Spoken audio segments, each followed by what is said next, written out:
The Russia's air defense forces have suppressed a Ukrainian drone attack on Moscow. Russia has once again blamed Ukraine for the terrorist drone attack, and the attack, remember, has come in after a day after the Russian missile attack on the Black Sea port of Odessa. The attack on the Ukrainian port city of Odessa killed at least one person and also wounded around 22 others and damaged an Orthodox cathedral as well.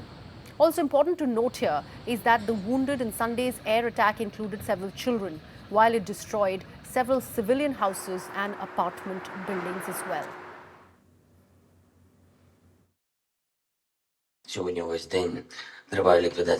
The liquidation of the aftermath of the Russian terrorist attack on Odessa continues all day today. 19 missiles of different types were launched on purpose to make them harder to shoot down and cause more destruction.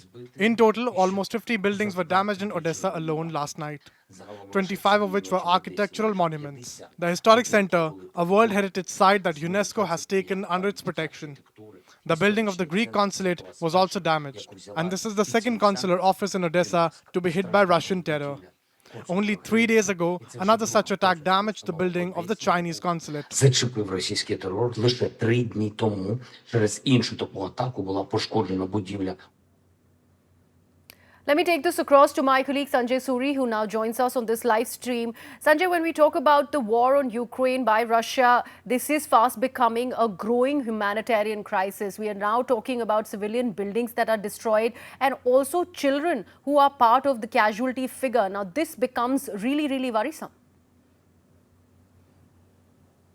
Well, this is not new at all. This has been continuing since the beginning of the invasion last year. Civilian targets have been hit all over Ukraine. It is just recently that in recent days really that we've been seeing this happening on this scale in Odessa, and not coincidentally because that was the center for launching grain exports, and one of the targets has also been a port on the Danube. That itself is significant because Ukraine is looking even partially and fractionally for that to become some alternative to the end of the Black Sea route for the export of grain.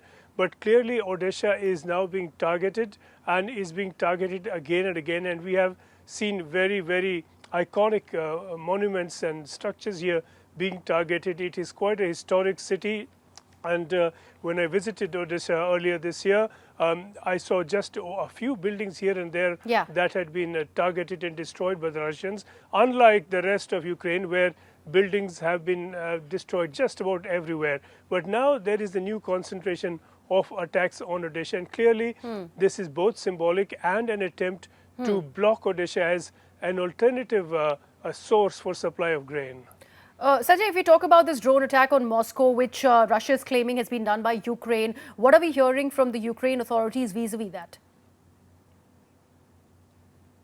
Well, nothing officially, but clearly this has to be launched by either Ukrainian forces or special forces working for Ukraine. What is remarkable is the distance that this traveled, these two drones. Correct. We saw the attack earlier in May, and there was an attempt, as the Kremlin says, to assassinate Putin.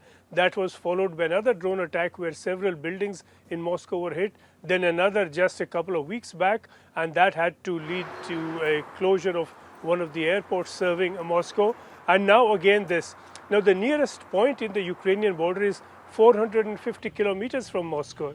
And that is not where the Ukrainians are. The Russians are in occupation for a considerable distance beyond that. So it is also very unlikely that these drones have been launched from within Russia, from near Moscow. But the fact that they are able to penetrate air defenses to get as far as to actually hit Moscow, and one of these almost hit the defense ministry. And this has to be worrying, certainly for the Russians, that the Ukrainians are able to penetrate. Perhaps these are probing attacks to test air defenses, and more serious attacks could follow.